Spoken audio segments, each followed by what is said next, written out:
26,000 চাকরি একেবারে কালীঘাটে মায়ের ভোগে পাঠিয়ে দিলেন মুখ্যমন্ত্রী মমতা বন্দ্যোপাধ্যায়।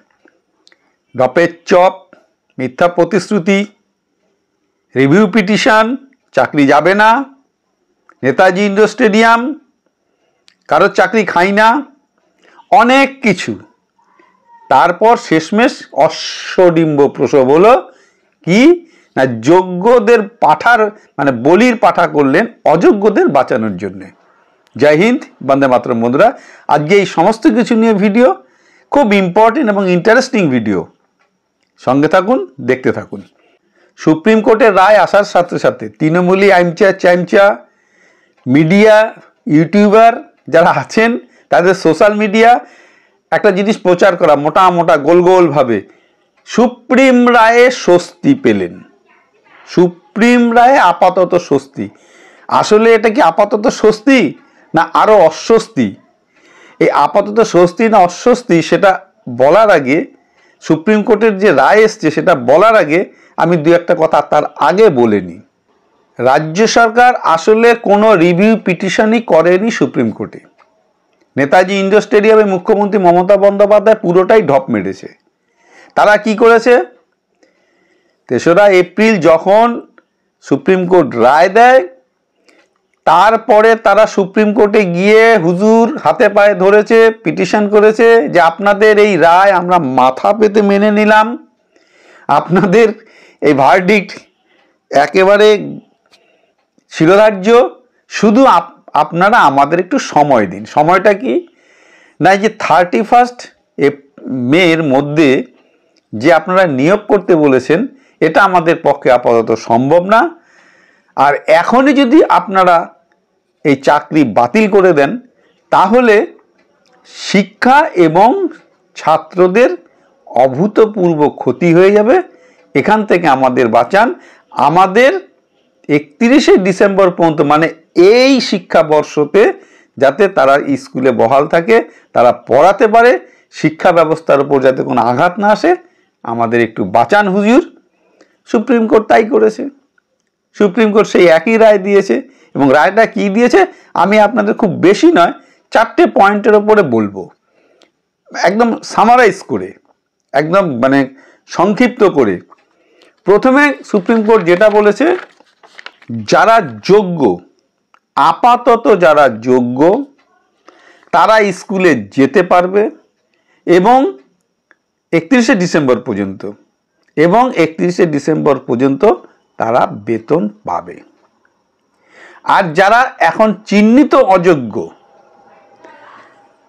চিহ্নিত টেন্টেড যারা, তারা স্কুলে যেতে পারবে না, তাদের চাকরি চলে গেল এবং তারা সুদ সহ টাকা ফেরত দিতে হবে।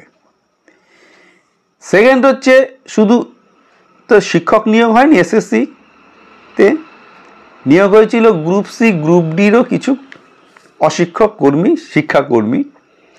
শিক্ষকদের ক্ষেত্রে এই রায় কিন্তু যারা নাকি গ্রুপ সি গ্রুপ ডির জন্যে খুব সুন্দর রায় দিয়েছে, সেটা হচ্ছে গ্রুপ সি গ্রুপ ডি পুরো প্যানেলটাই বাতিল এবং তাদের চাকরি চলে গেল এ জীবনের মতন।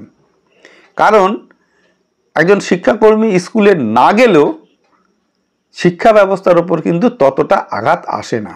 তাই শিক্ষকদের ক্ষেত্রে টেন্টেড নন টেন্টেডদের মধ্যে একটা ডিভিশন করে আপাতত স্কুলে যেতে বলেছে, কিন্তু গ্রুপ সি গ্রুপ ডি তাদের চাকরি এ জীবনের মতো চলে গেল, তারা বেতন তো পাবেই না, আরও অনেক কিছু আছে। 4 নম্বর যেটা, ডিসেম্বরের মধ্যে নতুন নিয়োগ করে এই 26,000 মানে 25,700 সামথিং নতুন নিয়োগ প্রক্রিয়ার মাধ্যমে এই 26,000 প্রায় 26,000 এই জায়গা পূরণ করতে হবে, যাতে শিক্ষাবর্ষেরও ক্ষতি না হয় এবং ছাত্রদেরও ক্ষতি না হয়। এবার বন্ধুদের কাছে আমার একটা প্রশ্ন, মমতা বন্দ্যোপাধ্যায় কি ইচ্ছা করলে টেন্টেড এবং নন টেন্টেড আলাদা করতে পারতেন, কিংবা এখনো কি তিনি পারেন?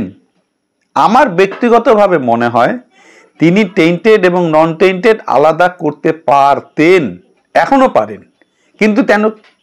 কিন্তু তিনি এই টেন্টেড এবং নন টেন্টেড এই যে তালিকা দিতে বলেছিল সুপ্রিম কোর্ট, তিনি কেন আলাদা করলেন না? এর মধ্যে একটা কথা বলেনি, তিনি নেতাজি ইন্ডোর স্টেডিয়ামে তিনি বলেছিলেন, সেখানে তো সবই প্রায় ওই তৃণমূলপন্থী কিছু যোগ্য শিক্ষক আর প্রায় অযোগ্য শিক্ষকদের দিয়েই প্রায় ভরে রেখেছিলেন ওই নেতাজি ইন্ডোর স্টেডিয়ামে। সেখানে তিনি বলেছিলেন যে সুপ্রিম কোর্ট তালিকা দিক কারা যোগ্য কারা অযোগ্য, সুপ্রিম কোর্ট তালিকা দিক কারা যোগ্য অযোগ্য। পাগলের প্রলাপ। নিয়োগ করেছে এসএসসি কিংবা স্টেট গভর্নমেন্ট, আর তালিকা দেবে সুপ্রিম কোর্ট। সেদিনই বুঝে গেছিলাম যে তিনি কোন লাইনে যেতে চাইছেন। এবার যে প্রসঙ্গে বলছিলাম যে মমতা বন্দ্যোপাধ্যায়কে ইচ্ছা করলে এখনো যোগ্য অযোগ্য তালিকা আলাদা করতে পারেন, আমার মনে হয় পারেন, কিন্তু তিনি করছেন না। কেন করছেন না? কারণ চাকরি বিক্রি তৃণমূলের নেতা মন্ত্রীরাই করেছে। কোনো সিপিএম, বিজেপি কিংবা কংগ্রেসের নেতা মন্ত্রীরা কিন্তু চাকরি বিক্রি করেনি। তাহলে এবার যদি অযোগ্যদের তালিকা তৈরি করা হয়, তারা ওই নেতাদের হাড়গোড় ভেঙে দেবে, হয় টাকা দাও। এখন অবশ্য সেই বিপদটাই কিন্তু এলো। সুদসহ টাকা ফেরত দিতে গেলে যে নেতাদের, যে মন্ত্রীদের টাকা দিয়েছে, সেই অযোগ্য শিক্ষকরা কিন্তু তাদের ছাড়বে না, ভয়ঙ্কর কাণ্ড করবে। এবং এই ভয়েই মুখ্যমন্ত্রী মমতা বন্দ্যোপাধ্যায় যোগ্য অযোগ্যদের কিন্তু তালিকা আলাদা করেনি। কিন্তু যেখানে বাঘের ভয় সেখানেই সন্ধ্যা হয়, ঘটল কিন্তু সেই ঘটনাটাই, যেটা তিনি করতে চাননি সেটাই ঘটল। এখন অযোগ্যদের চাকরি চলে গেল, অযোগ্যরা এখন তৃণমূল নেতা মন্ত্রীদের বাড়ি যাবে, বলবে টাকা দাও, সুদসহ বেতন যেগুলো আমরা খেয়েছি সেটাও ফেরত দাও। একেই বলে অতি চালাকের গলায় দড়ি। জয় হিন্দ, বন্দে মাতরম। বন্ধুরা নমস্কার, সবাই ভালো থাকবেন, আবার দেখা হবে।